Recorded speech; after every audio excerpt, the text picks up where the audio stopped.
ibu atau mbak, senyamannya mbak Laras aja. Oke, Ibu Agnes aja gitu ya. Ya boleh. Nah, kalau boleh tahu nih mbak Laras gimana kabarnya? Baik Ibu, alhamdulillah Alhamdulillah sehat. ya, baik sehat ya. Gimana sama keluarganya mbak Laras, baik atau tidak? Baik, tapi saya masih belum bisa pulang minggu ini. Padahal tadinya mau pulang sebenarnya minggu ini, tapi nggak bisa. Jadi belum bisa ketemu keluarga kayaknya minggu ini. Minggu kemarin juga pulang tapi sebentar. Terus 2 minggu kemarin nggak bisa pulang juga. Nggak banyak pulang lah daripada bulan sebelum-sebelumnya. Saya bulan ini sama bulan kemarin nggak banyak pulang. Tuh. Tapi alhamdulillah baik, masih video call video call. Oh, mbak Laras kelihatannya sangat sibuk ya kira-kira ini. Iya Ibu. Terus gimana tadi perjalanannya di sini? Macet apa enggak? Atau panas gitu? Kalau macet enggak sih, soalnya kan di jam segini kayaknya emang nggak segitu macet biasanya. Cuman panasnya panas banget, soalnya kan tadi saya kesini tuh jam 1 jam 2-an ya, jadi panasnya panas banget. Belum dapat matahari sore tapi nggak dapat matahari pagi, jadi panas banget. Tapi kalau macet enggak, karena bukan jam pulang kantor juga. Oh iya benar. Nah, makasih juga ya Mbak Laras sudah menyempatkan waktunya untuk datang ke sini meskipun panas-panas begini, tapi Mbak Laras masih menyempatkan gitu. Nah, kalau boleh tahu Mbak Laras kesibukannya apa akhir-akhir ini? Mbak Laras kuliah atau bekerja? Saya kuliah Ibu, saya kuliah di UNESA. Oh di UNESA. Iya, Kalau di boleh tahu UNESA. prodi apa Mbak Laras? Saya prodi BK, bimbingan konseling. Wah, jalan-jalan konselor juga ini ya. Iya Ibu. Gimana nih kuliahnya? Seru sih, sejauh ini seru, belum ada tugas yang bikin saya burn out gitu, belum ada. Sebenarnya kalau untuk tugas kayaknya masih biasa aja ya, karena kan cuman makalah, PPT, terus presentasi, tugas kelompok, atau kalau nggak asesmen gitu ya Ibu. Ibu mungkin lebih tahu daripada saya. Gitu sih. Mbak Laras ini masih semester berapa ya kira-kira? Saya masih semester dulu, masih angkatan tahun ini, angkatan dulu. Barusan maba kemarin ya, tahun Iya. kemarin.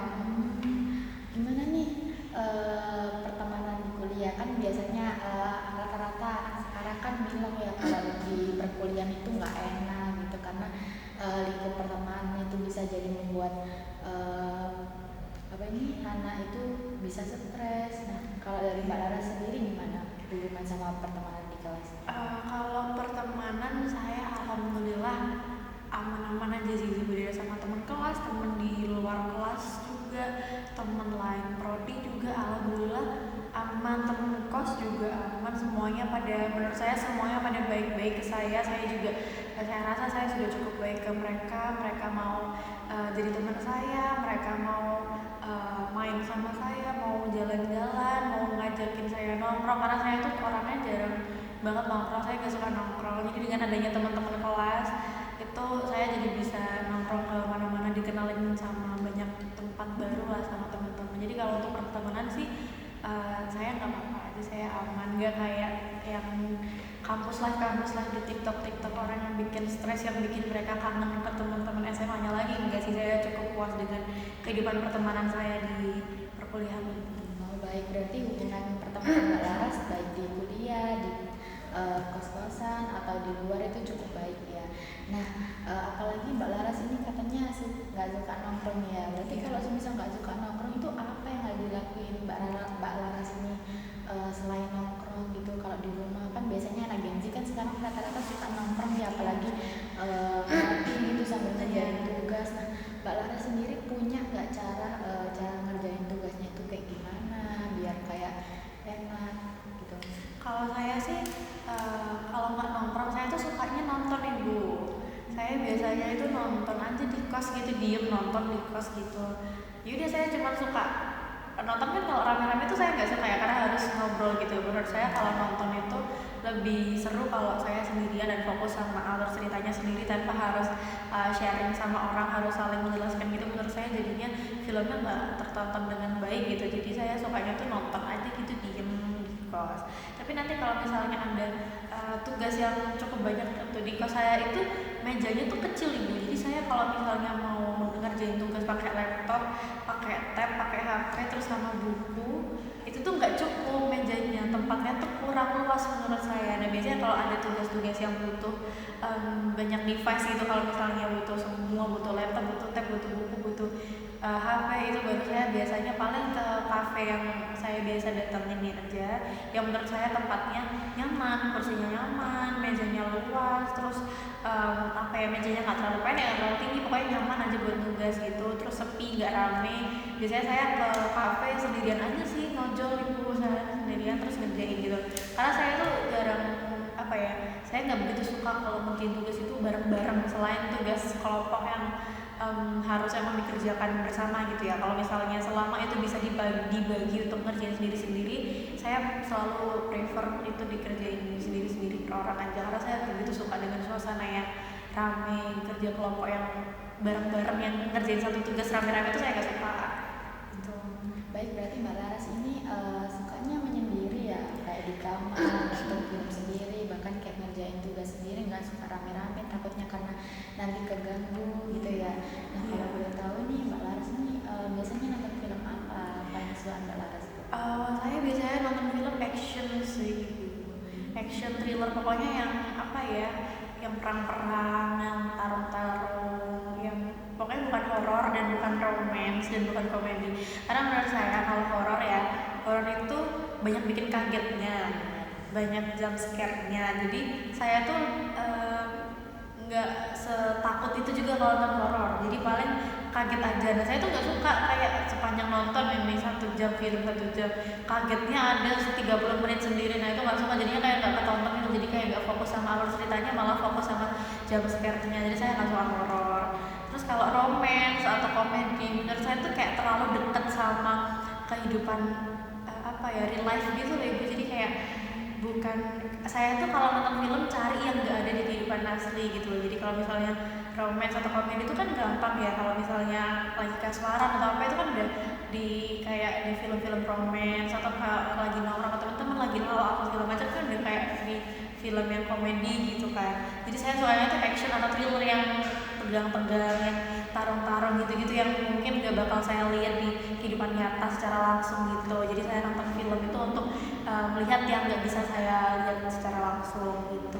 Wah, kalau boleh tahu nih kenapa nih Mbak Laras nggak mau nonton film yang kayak di kehidupannya Mbak Laras? Kalau saya sih karena menurut saya biasa aja, karena di pikiran saya, mindset saya itu kalau misalnya nonton film itu tuh cari yang nggak ada di kehidupan nyata. Karena kan buat apa kita nonton film kalau kita bisa lihat di kehidupan nyata gitu ibu. Kalau misalnya romance atau komedi itu segala macam atau melodrama itu kan menurut saya kejadian yang paling memungkinkan terjadi di kehidupan kita gitu loh kalau dijadiin genre.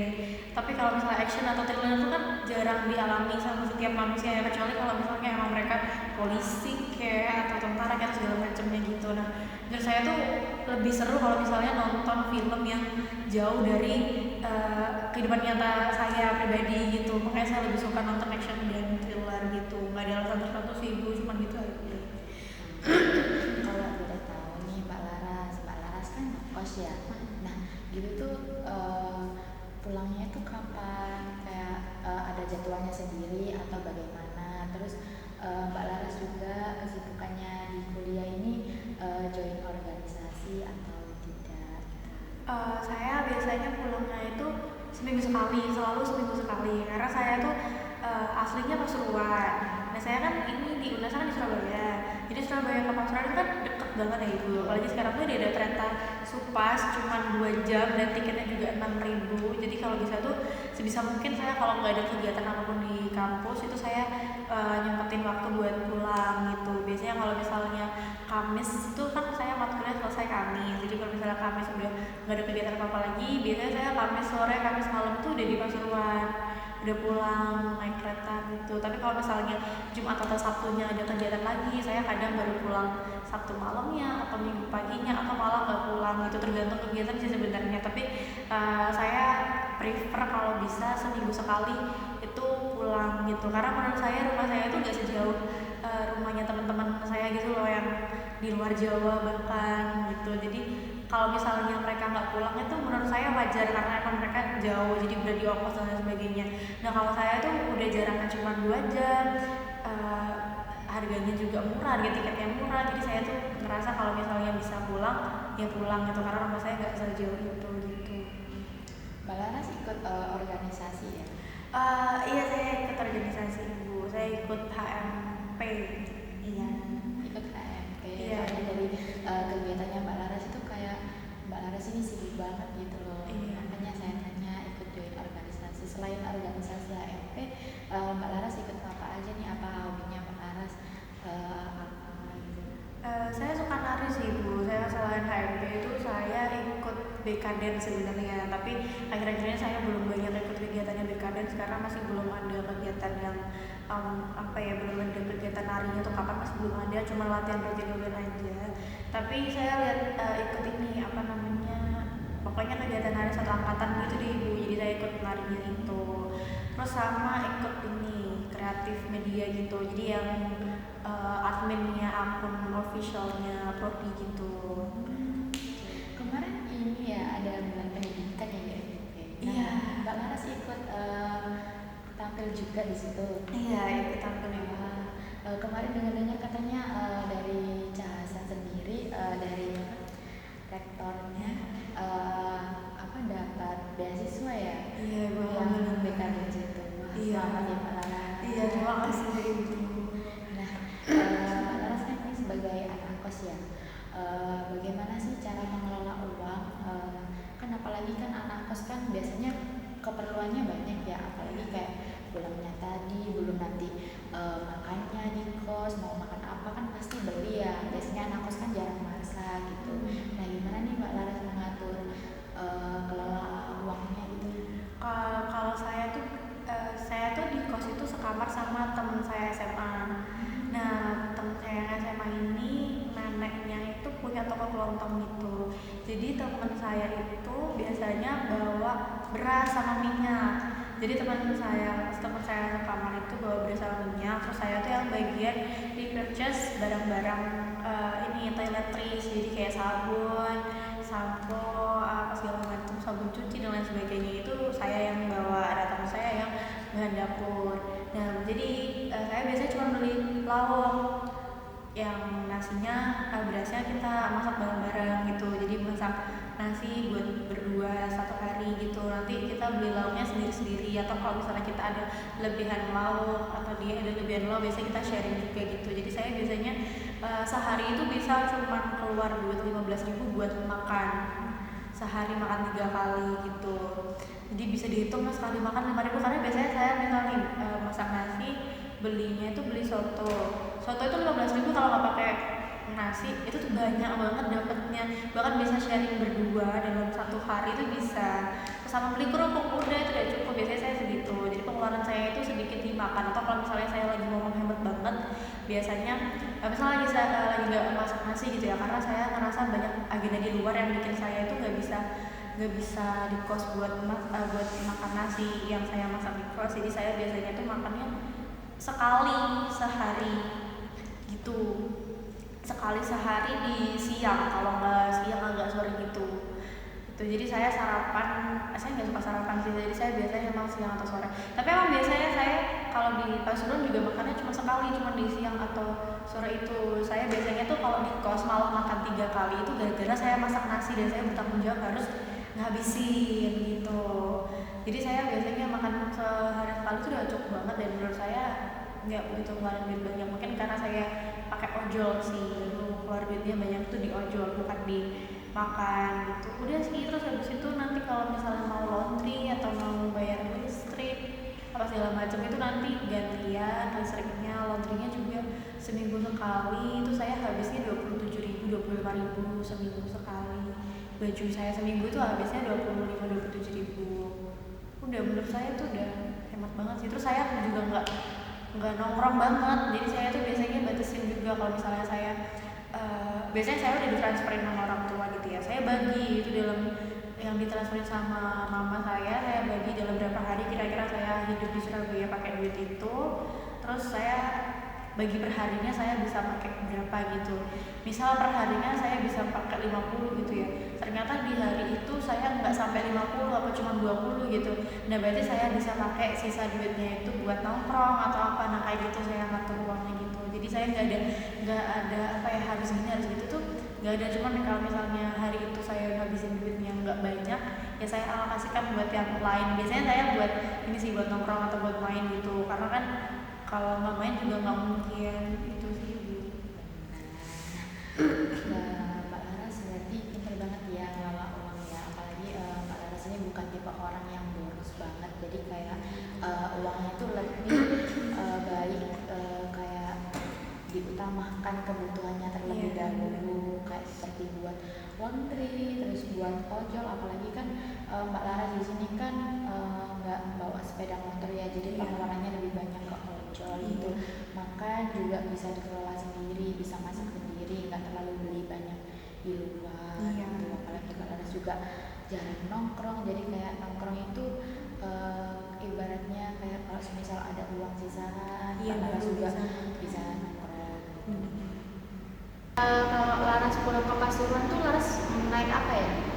Saya naik kereta sih Bu, jadi dari kos saya ojol terus ke stasiun, nanti dari stasiun saya naik kereta langsung turun di stasiun Pasuruannya, nggak pakai oper-oper lagi ya, jadi cuma oper dari ojol ke keretanya aja gitu. Nah, Mbak Laras sudah tahu nggak berita-berita yang ada di TV atau di TikTok atau di Yang sosial HI media? gitu ya? Iya, Iya tahu Ibu. Mbak Laras nggak takut nggak seperti kejadian tersebut atau memiliki trauma senilai kayak seperti itu? Sebenarnya enggak sih Ibu, karena saya biasanya begitu melihat beritanya emang agak deg-degan, agak merinding, agak apa ya, empatinya saya akhirnya keluar kepada warga-warga korban, karena saya merasa saya juga termasuk yang pengguna kereta api gitu kan. Saya termasuk yang sering, hampir seminggu sekali saya menggunakan kereta api, jadi saya juga ikutan sedih, tapi saya hanya sebatas sedih sih sama keluarga-keluarga korban. Saya kalau untuk takut dan merinding, saya merasa kecelakaan itu terjadi karena sebuah alasan dan nggak bisa disamaratakan dengan apa ya, perjalanan kereta api lain gitu. Tapi saya juga sempat ada merindingnya juga karena saya juga menggunakan kereta api. Tapi saya belum pernah yang saat naik kereta saya merinding, saya takut, saya deg-degan, itu saya sejauh ini belum pernah, karena saya tuh gampang lupa, saya short term memory. Jadi begitu saya sampai kereta, saya naik kereta, itu tuh saya lupa ada berita itu gitu. Jadi saya biasanya tuh ingat lagi kalau ada berita itu, kalau misalnya scroll TikTok atau Instagram dan ada muncul berita-berita itu lagi, saya baru merasa kayak sedih, takut dan deg-degan tuh baru saat ada muncul berita itu lagi, karena selebihnya saya udah lupa gitu. Begitu ya Mbak Laras. Baik, nah seperti yang tadi Mbak Laras katakan kan katanya 1 minggu sekali Mbak Laras pulang ya ke Pasuruan. Nah, gimana nih hubungannya Mbak Laras dengan keluarga? Apakah baik-baik saja? Apa sih yang membuat Mbak Laras itu sering pulang ke Pasuruan? Ada momen-momen apa yang Mbak Laras ingin rasanya pulang ke Pasuruan? Apalagi kan biasanya mahasiswa itu pulang 2 minggu sekali atau 3 minggu sekali atau bahkan lebih dari 1 bulan. Itu kan biasanya mahasiswa kan kayak males pulang. Nah, kok Mbak Laras ini kok malah bisa 1 minggu itu pengen pulang gitu? Saya tuh menurut saya tuh sama keluarga saya tuh paling terbuka itu saat saya sama keluarga, dibandingkan saya sama teman deket sekalipun. Saya tuh paling terbuka itu sama keluarga, even keluarga jauh ya kayak sepupunya mama atau sepupunya ayah, saya tuh bisa lebih terbuka cerita sama keluarga saya karena saya ngerasa saya ngerasa nyaman sama keluarga saya ngerasa nyaman, aman, dan saya ngerasa mereka itu yang orang yang cukup paling excited mendengarkan cerita saya gitu. Jadi saya cocok dengan bagaimana cara keluarga saya bercanda atau berbicara, ngobrol, diskusi dan sebagainya, itu saya cocok. Jadi saya suka sekali dengan keluarga saya sayang sekali sama seluruh keluarga besar saya, siapapun itu, nggak hanya keluarga dekat. Dan saya tuh setiap pulang ke Pasuruan quality time sama keluarga saya. Biasanya kalau misalnya adanya cuma ayah, mama sama kakak gitu, jadi biasanya kita keluar makan bareng, nongkrong gitu, atau kalau kadang tiktokan juga bareng-bareng lah, kita menghabiskan waktu bersama gitu. Atau kalau misalnya ada om dan tante saya lagi ngumpul juga, lagi pada di Pasuruan, lagi free. Saya kan biasanya pulang waktu weekend maksudnya. Nah, keluarga saya tuh juga kalau weekend tuh juga seringnya libur juga kan kerjanya. Jadi biasanya ada om saya itu sering main PS, kakak saya saya juga sering main PS. Saya nggak suka main PS sih, tapi keluarga saya itu most of all itu mereka suka suka main PS gitu. Jadi biasanya om saya itu tiba-tiba datang ke rumah saya, terus habis itu ngajak PS-an gitu. Yaudah PS-an, nanti ganti-gantian gitu. Om saya main sama kakak saya, nanti gantian om saya sama om saya sama ayah saya, kayak gitu ganti-gantian. Atau mungkin kadang-kadang tante-tante juga pada ikutan gitu. Tapi biasanya aku ngobrol sama tante, sama mama, sambil nyemil-nyemil apa order apa, kadang order pizza, kadang order Ceko, dan lain sebagainya gitu. Terus kita ngumpul bareng gitu, ngobrol-ngobrol, gosip-gosip gitulah. Nah, karena saya nyaman banget sama keluarga, jadi saya sangat menghargai momen itu gitu. Saya kalau misalnya di Surabaya, ya saya memang nyaman sama lingkungannya, tapi saya mungkin tidak bisa seterbuka itu sama teman-teman saya yang di Surabaya dibandingkan sama keluarga saya gitu. Jadi saya tetap merasa pengen pengen live update gitu loh. Jadi saya kegiatan selama seminggu di Surabaya itu saya pengen live update ke keluarga besar saya di Pasuruan gitu. Jadi saya selalu pengen setiap seminggu sekali itu saya pulang. Kalau misalnya 2 minggu sekali saya pulang, cerita saya numpuk kebanyakan gitu loh. Jadi nggak cukup waktu 1 hari untuk cerita gitu. Makanya saya selalu suka untuk pulang ke rumah karena saya ngerasa ada yang tunggu, ada yang mau mendengarkan cerita saya selama di Surabaya seminggu kemarin itu gimana. Terus saya juga seru sama kegiatan-kegiatan di situ tuh ngapain aja gitu. Wah, berarti seru banget ya keluarga Mbak Laras itu kayak terbuka, apalagi Mbak Laras juga kalau di Surabaya terus ke Pasuruan itu selalu menceritakan kegiatan bersama teman-temannya juga itu tadi. Nah, dari hubungan keluarga juga baik, terus hubungan pertemanan di kuliah itu juga baik, hubungan di teman-teman kos itu juga baik, apa di luar juga baik. Nah, saya mau tanya gimana sih hubungan Mbak Laras sama dosen, apakah juga baik? Nah, bagaimana dengan kayak pelajarannya, tugas-tugasnya itu menurut Mbak Laras ada yang terbebankan atau tidak? Alhamdulillah ini ya, hubungan saya sama keluarga itu emang sangat baik menurut saya. Kemudian kehidupan pertemanan saya, kehidupan perkuliahan saya menurut saya juga cukup baik. Namun kalau misalnya hubungan sama dosen, sebenarnya di awal itu baik-baik saja. Saya merasa saya sangat suka sekali sama dosen-dosen saya karena mereka benar-benar sosok yang bisa saya bilang katakan pintar gitu. Karena selama SMA, selama sekolah dan sebagainya masih banyak guru-guru yang mungkin menurut saya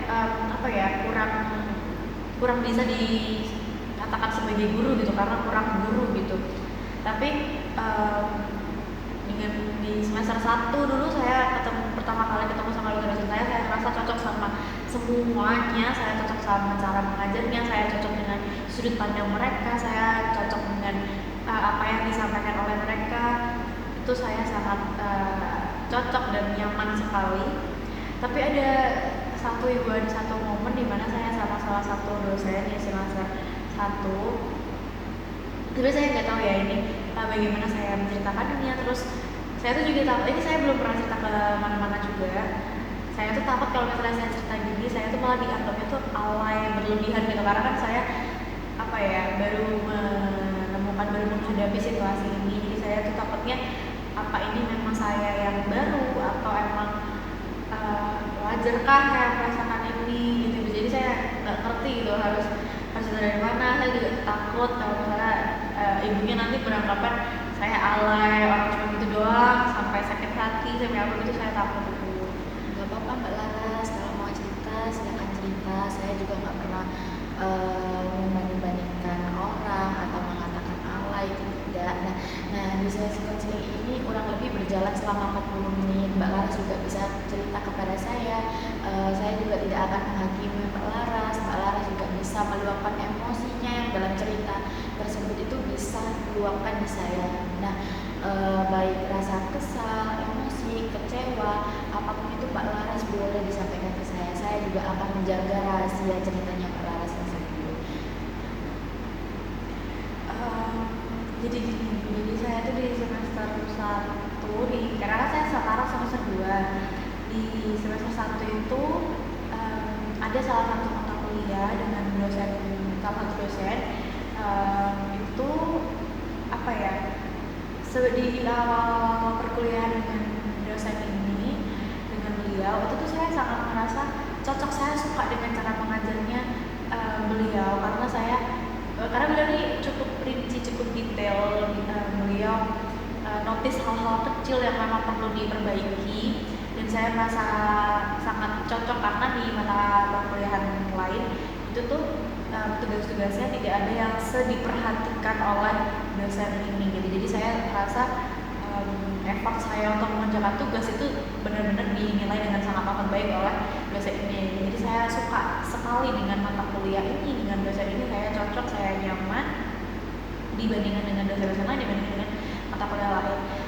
Namun ada waktu saat saya dengan teman-teman saya itu mengumpulkan hasil kerja kami kepada dosen ini, terus ada salah satu yang disampaikan oleh beliau itu adalah tentang bahwa hasil kerja saya ini merupakan hasil yang dihasilkan dengan sangat-sangat instan gitu ya, dimana beliau ini berpendapat bahwa hasil kerja saya itu adalah hasil dari copy paste dari salah satu buku atau artikel, pokoknya itu hasil copy paste dan banyak menggunakan AI di dalamnya gitu. Pada saat beliau mengatakan itu saya marah banget. Even sampai sekarang saya juga marah, saya kesal dengarnya karena karena beliau nggak mengerti di balik itu bagaimana proses pengerjaannya gitu loh. Maksud saya tidak bisa semena-mena beliau menilai bahwa hasil kerja kami saat itu adalah hasil AI dan copy paste di mana itu sangat amat instan, sedangkan saya dengan teman-teman saya itu mengerjakannya dalam waktu seminggu, di mana dalam waktu seminggu ini kita tidak membagi-bagikan. Kalau misalnya tugas lain itu ada beberapa matkul yang bab 1 ini, bab 2 ini, bab 3 ini gitu ya, tapi pada matkul itu karena kami tahu beliau adalah orang yang sangat amat detail dan rinci dan tidak mau sama sekali dengan pengerjaan yang ini setelah dimana itu copy paste atau menggunakan AI. Jadi saya dengan teman-teman saya itu tidak membagikan tugas itu seperti itu, tidak bab 1 ini, bab 2 ini, itu tidak, tapi kami mengerjakan bersama dengan secara runtut, di mana bab 1 kita kerjakan bersama, bab 2 kita kerjakan bersama, bab 3 kita kerjakan bersama, di mana akhirnya teman-teman itu tahu bab 1 menggunakan sumber apa, kita mengambil topik itu dari mana, itu kita kerjakan, kami kerjakan secara runtut benar-benar bersama-sama tanpa menggunakan AI, tanpa ada copy paste. Jadi kalau misalnya ada bagi-bagian itu kan kita ada yang nggak tahu nih siapa yang pakai copy paste, siapa yang AI, itu ada yang nggak tahu, tapi karena kita mengerjakannya runtut jadi kami paham siapa yang mengerjakan gitu, bagaimana caranya kami mengerjakan itu kami paham gitu. Jadi dengan beliau mengatakan hal tersebut saya sangat amat, disitu saya benar-benar sangat marah, saya nggak terima karena memang nyatanya nggak seperti itu. Kami membutuhkan waktu 1 minggu untuk mengerjakan tanpa penggunaan AI dan tanpa copy paste dari buku atau artikel manapun, tapi dengan sekali membaca beliau sudah langsung dapat menilai dan menyimpulkan bahwa itu adalah hasil dari AI dan copy paste. Terus di situ saya sangat amat marah, saya kecewa sekali karena saya nggak mengira pendapat seperti itu tuh bisa disampaikan oleh beliau gitu. Karena saya juga merasa hasil kerja saya dengan teman-teman saya cukup baik dibandingkan dengan kelompok-kelompok sebelumnya gitu. Jadi saya expect lebih juga terhadap hasil ini, cuman ternyata beliau mengatakan hal tersebut yang membuat saya juga akhirnya marah banget. Saya nggak terima, tapi saya nggak bisa menyampaikan hal itu karena saya rasa kalau saya melampiaskan emosi saya pada saat itu saya banyak salah kata, karena di satu sisi saya kalah ya kuasanya dengan beliau, karena beliau kan di situ sebagai dosen dan di situ saya sebagai mahasiswa. Jadi saya takutnya kalau misalnya saya merasa melampiaskan amarah saya, tata bahasa saya salah semua, ada hal-hal yang mungkin harusnya tidak perlu diucapkan dan saya sampaikan.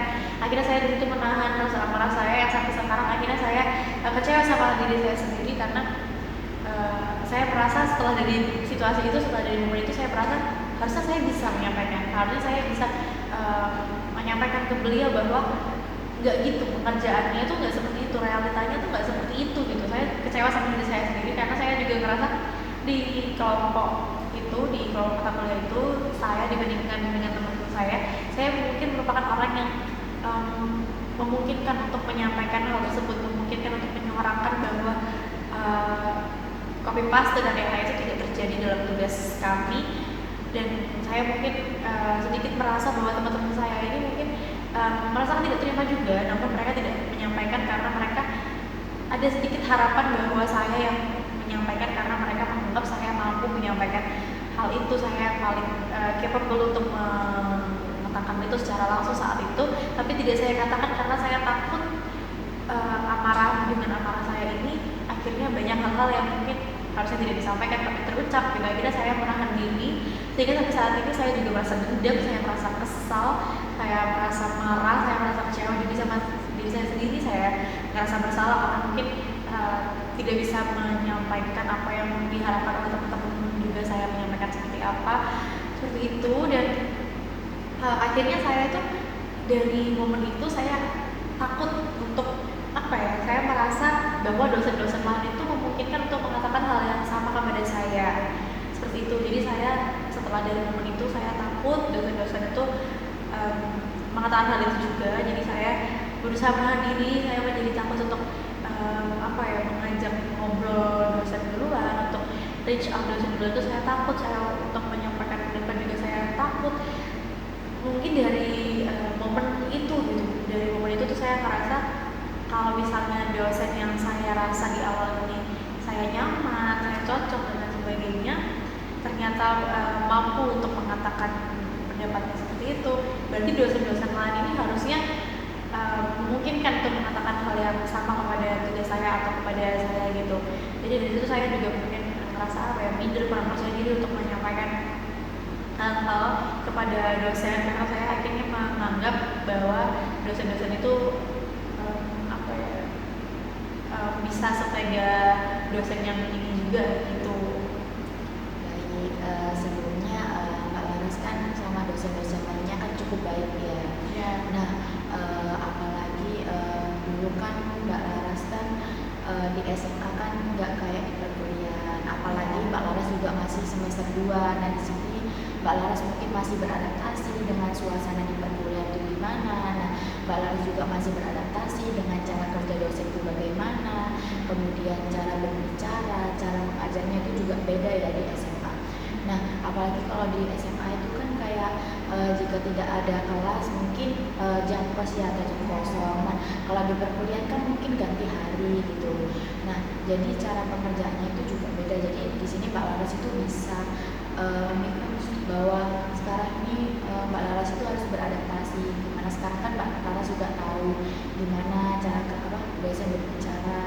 Nah dari situ Mbak Laras itu juga kayak tidaknya tahu lah sekarang. Jadi semester berikutnya itu Mbak Laras juga tak update dengan perkataan dosen-dosen yang dikatakan Mbak Laras. Nah kalau boleh tahu apa yang membuat Mbak Laras itu sangat-sangat marah, sangat-sangat kecewa pada dosen ini sehingga sampai Mbak Laras itu menganggap semua dosen ini sama? Ini sih karena beliau tuh tiba-tiba menilai bahwa pekerjaan kami, saya dan teman-teman kelompok itu merupakan hasil yang instan, dimana langsung copy paste dari salah satu sumber, kemudian juga menggunakan AI untuk membantu mengerjakan. Padahal nyatanya saya juga termasuk orang yang terlibat penuh dalam pekerjaan tugas itu dari awal hingga akhir. Nyatanya itu tidak seperti itu, sama sekali tidak ada penggunaan AI, sama sekali tidak ada copy paste. Tapi beliau dengan satu kali baca sudah bisa menilai bahwa hasil kerja saya dengan teman-teman saya itu merupakan hasil yang instan, yaitu copy paste dan AI. Padahal nyatanya tidak seperti itu. Jadi menurut saya mungkin marahnya itu karena beliau mengatakan yang tidak memastikan dulu proses pengerjaan seperti apa, tidak bertanya yang kayak ini pakai AI ya, itu enggak, tapi beliau juga langsung menilai saya yakin penggunaan ini hasil kerja ini tuh menggunakan AI. Saya yakin bahwa hasil kerja ini tuh dilakukan dengan banyak bantuan yang instan ya, kayaknya ada beberapa part yang copy paste gitu. Dan menurut saya tuh kayaknya harusnya itu tidak disampaikan karena beliau tidak mengerti bagaimana di balik layar kita mengerjakan tugas itu tuh seperti apa. Beliau tidak mengerti. Jadi menurut saya tidak sewajarnya, tidak sepantasnya beliau langsung semena-mena seenaknya sendiri menilai hasil kerja kami dengan seperti itu. Saya prefer dinilai hasil karya, hasil kerja itu jelek daripada dibilang itu instan, karena saya terlibat penuh dalam proses pengerjaannya, di mana dari awal sampai akhir itu saya dan teman-teman tidak ada menggunakan copy paste atau AI dan lain sebagainya yang seperti dikatakan oleh beliau seperti itu. Baik, saya di sini memahami perasaan Mbak Laras. Jika hal itu terjadi, mungkin saya juga akan marah ya. Nah, apalagi Mbak Laras itu juga mengerjakan secara mandiri sama kelompoknya, bukan hasil AI atau copy paste atau yang lainnya. Nah, di situ kan Mbak Laras kan juga mengambil dari sumber-sumber lain kan. Seharusnya dosen tersebut itu juga tidak bisa langsung menilai hal tersebut. Nah, mungkin dosen itu akan mencari tahu kayak sekarang kan ada teknik yang mungkin dosen lebih pintar untuk mencari terlebih dahulu daripada ngejudge orang seperti itu. Apalagi kan itu bisa membuat mental anak tersebut itu menjadi turun atau takut kan kepada dosen. Nah, itu membuat orang itu tidak percaya diri. Nah, sekarang apa yang dilakukan Mbak Laras untuk meluapkan emosi tersebut kepada dosen? Apalagi kan katanya Mbak Laras ini juga nggak bisa speak up ya karena takut. Nah, apalagi teman-temannya Mbak Laras itu bergantung juga kepada Mbak Laras.